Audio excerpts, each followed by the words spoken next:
नमस्कार, मी PSI Priyanka Bagul, crime branch Pune शहर।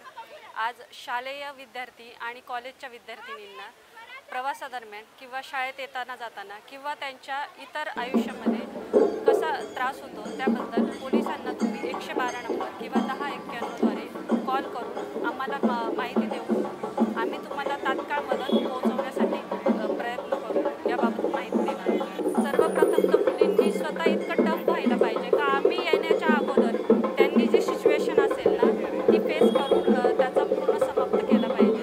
त्याच्यानंतर स्वतः इतकं कणखर बनलं पाहिजे की समोरचा त्यांना त्रास देणार नाही। गेले अनेक दिवस पुणे शहर, महाराष्ट्र व संपूर्ण देशामध्ये मुलींच्या अत्याचाराच्या बाबतीत अनेक बातम्या आपण ऐकतो आणि पाहतो। वेगवेगळ्या ठिकाणी आपण त्या पाहत असतो। अत्यंत घृणास्पद असा हा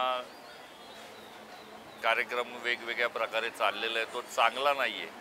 श्री शिवाजी मराठा सोसायटी पुणे याच्या वतीने आपल्या संस्थेच्या जवळजवळ 27 शाखा आहेत।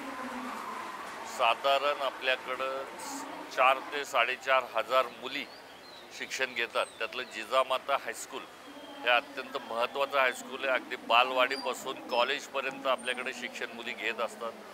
त्यांचं संरक्षण व्हावं आणि त्यांना भविष्यात कुठल्याही प्रकारचा त्रास होऊ नये आणि त्यांना वेगवेगळ्या प्रकारचे संरक्षणाच्या बाबतीतले धडे मिळावे म्हणून आपला हा शिवाजी महाराजांच्या वतीने एक प्रयत्न आपण करतोय। नमस्कार। सध्या गेल्या काही दिवसामध्ये महाराष्ट्रात विशेषतः पश्चिम महाराष्ट्र, पुणे, मुंबई आणि ठाण्यामध्ये जे काही मुलींवर अत्याचार होत आहेत त्या पार्श्वभूमीवर शिवाजी मराठा संस्थेने पहिलं पाऊल उचललं आहे की मुलींना कायद्याबाबत माहिती व कसं प्रतिकार करावा याबद्दलचा एक उपक्रमाचा शुभारंभ आज शिवाजी मराठामध्ये होतो आहे।